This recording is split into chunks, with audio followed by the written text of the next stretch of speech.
ನಾಗಮಂಗಲದ ಘಟನೆ ಬಹಳ ದುರಂತಕಾರಿ. ಕರ್ನಾಟಕದಲ್ಲಿ ಕಳೆದ ಕೆಲವಾರು ತಿಂಗಳುಗಳಿಂದ ನನ್ಗನ್ಸುತ್ತೆ ಈ ಕಾಂಗ್ರೆಸ್ ಗವರ್ಮೆಂಟ್ ಬಂದಾಗ್ಲಿಂದ ಸಿದ್ದರಾಮಯ್ಯನವರು ಕೊಟ್ಟಿರುವಂತ ಫ್ರೀಡಮ್, ಮುಸಲ್ಮಾನರಿಗೆ ಯಾವ ತರದ ಫ್ರೀಡಮ್ ಸಿಕ್ಕಿದೆ ಅಂತಂದ್ರೆ ನಾವ್ ಏನ್ ಮಾಡಿದ್ರು ಕೂಡ ಕರ್ನಾಟಕದಲ್ಲಿ ಬಚಾವ್ ಆಗ್ಬೋದು ಅನ್ನುವಂತ ಒಂದು ಭಾವನೆಗೆ ಮುಸಲ್ಮಾನರು ಹೋಗ್ಬಿಟ್ಟಿದ್ದಾರೆ. ಹಿಂಗಾಗಿ ಅವ್ರಿಗೆ ಅನ್ಸಿದೆ ನಾವು ಕಲ್ಲೊಡೆದು ಬಚಾವ್ ಆಗ್ಬೋದು, ನಾವು ಮೂರ್ತಿಗಳನ್ನು ಉರುಳಿಸಿ ಬಚಾವ್ ಆಗ್ಬೋದು, ಈ ತರದ ಪ್ರಕ್ರಿಯೆಗೆ ಹೋಗಿದ್ದಾರೆ.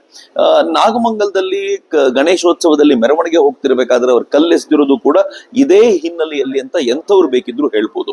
ನನಗೆ ಬಹಳ ಬೇಸರದ ಸಂಗತಿ ಏನು ಅಂತಂದ್ರೆ, ನಾವು ಗಣೇಶೋತ್ಸವವನ್ನು ಮಾಡೋದು ಹಿಂದೂಗಳು ಒಗ್ಗಟ್ಟಾಗಿ ಸೇರ್ಬೇಕು ಅಂತ, ಎಲ್ರು ಒಂದ್ ಕಡೆ ಸೇರ್ಬೇಕು, ನಾವು ಹಬ್ಬ ಮಾಡ್ಬೇಕು ಅಂತ. ನಾವು ನಿಮ್ ದರ್ಗಾದ ಎದುರುಗಡೆ ಮೆರವಣಿಗೆ ಬರಬಾರದು, ನಿಮ್ಮ ಮಸೀದಿ ಎದುರುಗಡೆ ಮೆರವಣಿಗೆ ಬರಬಾರದು, ಯಾವ ರೂಲ್ ಇದು?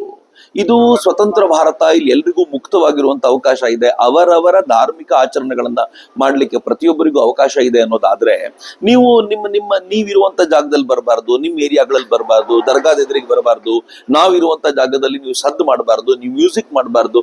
ಏನರ್ಥ ಇದಕ್ಕೆ? ನೀವು ಪ್ರತಿನಿತ್ಯ ಬೆಳಗ್ಗೆ ಅಜಾನ್ ಕೂಗ್ಬೇಕಾದಾಗ ನಮ್ ದೇವರೊಬ್ಬರೇ ಸತ್ಯ, ನಮ್ ದೇವರೊಬ್ಬರೇ ಇರೋದು, ಇನ್ಯಾವ ದೇವರು ಇಲ್ಲ ಅಂತ ನೀವು ಹೇಳ್ತೀರಾ ಅನ್ನೋದಾದ್ರೆ, ಅದನ್ನ ಸಹಿಸ್ಕೊಂಡು ಒಬ್ಬ ಹಿಂದೂ ಇರಬೇಕು ಅಂತ ನೀವು ಬಯಸ್ತೀರಾ ಅಂತಾದ್ರೆ, ನೀವು ಒಂದು ಚೌತಿಯ ಸಂದರ್ಭದಲ್ಲಿ, ಒಂದು ಹನುಮಾನ್ ಜಯಂತಿಯ ಸಂದರ್ಭದಲ್ಲಿ ಒಂದು ಮೆರವಣಿಗೆ ಹೋಗೋದನ್ನ ಸಹಿಸ್ಕೊಳ್ಳಿಕ್ ಆಗೋದಿಲ್ಲ ಅಂತಂದ್ರೆ ಏನರ್ಥ? ಬಹುಶಃ ನನ್ಗನ್ಸುತ್ತೆ ಇಡೀ ಇಸ್ಲಾಂ ತನ್ನಂತಾನು ಇವತ್ತು ಒಂದು ಬದಲಾವಣೆಯ ಪ್ರಕ್ರಿಯೆಗೆ ತಂದುಕೊಳ್ಬೇಕಾಗಿರುವಂತ ಅಗತ್ಯ ಇದೆ. ಇಲ್ಲದೆ ಹೋದ್ರೆ ಈ ತರುಣರು, ಇಸ್ಲಾಮಿನ ತರುಣರನ್ನ ಅವರಿಗೆ ಈ ತರದ ಸರ್ಕಾರಗಳು ಬೆಂಬಲಿಸುವಂತ ಪ್ರಕ್ರಿಯೆ ಇದೆಯಲ್ಲ, ಇದು ಬಹಳ ದುರಂತಕಾರಿ. ನಾನು ಈ ಸರ್ಕಾರವನ್ನ ಮತ್ತೊಮ್ಮೆ ಪ್ರಶ್ನಿಸಬೇಕು, ಬರೀ ಈ ವಿಚಾರದಲ್ಲಿ ಅಷ್ಟೇ ಅಲ್ಲ, ಇವರು ಈ ಹಿಂದೆಯೂ ಕೂಡ ಈ ಕಿಷ್ಕಿಂಧ ಭಾಗದಲ್ಲಿ ರಾಮನ ಬಾಣದ ತರದ, ಬಿಲ್ಲು ಬಾಣಗಳ ತರದ ಒಂದು ಲೈಟ್ ಕಂಬವನ್ನು ಮಾಡಿದ್ರೆ ಅದನ್ನ ತೆರವುಗೊಳಿಸಬೇಕು ಅನ್ನೋ ಪ್ರಯತ್ನ ಮಾಡಿದ್ದು. ಇವೆಲ್ಲವನ್ನು ನೋಡುವಾಗ ನನ್ಗೆ ಎಲ್ಲೋ ಒಂದ್ ಕಡೆ ಅನ್ಸುತ್ತೆ, ಸಿದ್ದರಾಮಯ್ಯನವರು ಇವ್ರಿಗೊಂದು ಫ್ರೀ ಪಾಸ್ ಕೊಟ್ಬಿಟ್ಟಿದ್ದಾರೆ, ನೀವ್ ಏನಾದ್ರೂ ಮಾಡಿ ನಿಮ್ಮನ್ನ ಉಳಿಸುವಂತ ಕೆಲಸ ನನ್ನದ್ದು ಅಂತ ಹೇಳ್ತಾರೆ. ಮತ್ತಿದು ಮೊದಲನೇ ಬಾರಿಗೇನಲ್ಲ, ಈ ಹಿಂದೆ ಗೃಹ ಸಚಿವರು ತಾವೇ ಒಂದು ಪತ್ರವನ್ನ ಜೈಲರ್ಗೆ ಬರೆದು ಬಿ ರಿಪೋರ್ಟ್ ಹಾಕಿ, ಯಾರ DJ ಹಳ್ಳಿ KJ ಹಳ್ಳಿ ಪ್ರಕರಣದಲ್ಲಿದ್ರು ಅವ್ರಿಗೆ ಬಿ ರಿಪೋರ್ಟ್ ಹಾಕಿ ಅಂತ ಹೇಳಿದ್ದೆಲ್ಲವನ್ನೂ ಗಮನಿಸಿದ್ರೆ ನನ್ಗನ್ಸುತ್ತೆ ಸರ್ಕಾರದ ಬೆಂಬಲ ಇರುವಂತ ಭರವಸೆಯ ಮೇಲೆ ಇವ್ರಿಗೆ ಕೆಲಸ ಮಾಡ್ತಾರೆ ಅಂತ.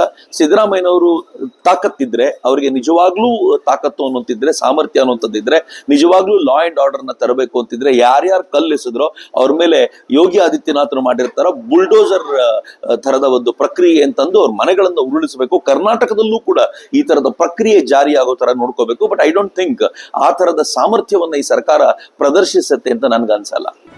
ಜಿ ಕನ್ನಡ ನ್ಯೂಸ್ ಈಗ ನಿಮ್ಮ ಮನೆಯಲ್ಲೇ ನೋಡಿ, ಎಲ್ಲ ಕೇಬಲ್ಗಳಲ್ಲಿ ಈಗ ಲಭ್ಯ.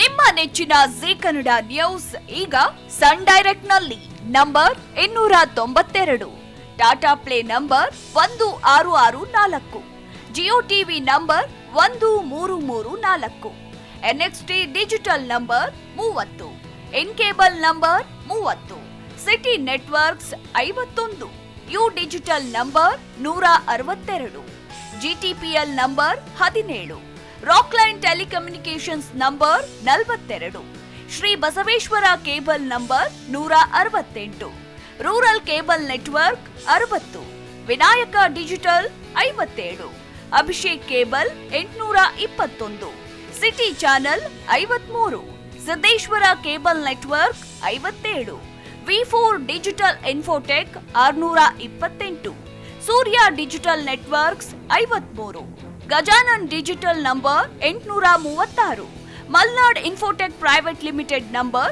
56, metro cast number 830, victory digital number 167ರಲ್ಲಿ ನೋಡಿ ಆನಂದಿಸಿ.